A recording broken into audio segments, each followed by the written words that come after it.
హైదరాబాద్ లో drug control అధికారులు ఆకస్మిక తనిఖీలు చేపట్టారు. మలక్పేట్లోని మల్టీ స్పెషాలిటీ హాస్పిటల్లో తనిఖీలు నిర్వహించారు. రోగులకు అధిక ధరకు మందులు అమ్ముతున్నట్లు గుర్తించారు. ఎంఆర్పీ రేటు కంటే 20 నుంచి 100% అధిక ధరకు మెడిసిన్స్ అమ్ముతున్నారు.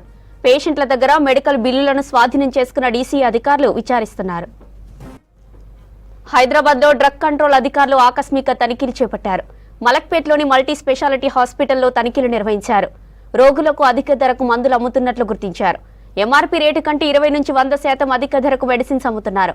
పేషెంట్ల దగ్గర మెడికల్ బిల్లులను స్వాధీనం చేసుకున్న డీసీ అధికారులు విచారిస్తున్నారు.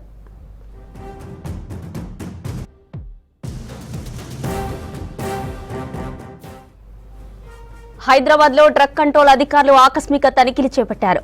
మలక్పేట్లోని మల్టీ స్పెషాలిటీ హాస్పిటల్లో తనిఖీలు నిర్వహించారు. రోగులకు అధిక ధరకు మందులు అమ్ముతున్నట్లు గుర్తించారు. ఎంఆర్పీ రేటు కంటే 20 నుంచి 100% అధిక ధరకు మెడిసిన్స్ అమ్ముతున్నారు. ఇక పేషెంట్ల దగ్గర మెడికల్ బిల్లులను స్వాధీనం చేసుకున్న డీసీ అధికారులు విచారిస్తున్నారు.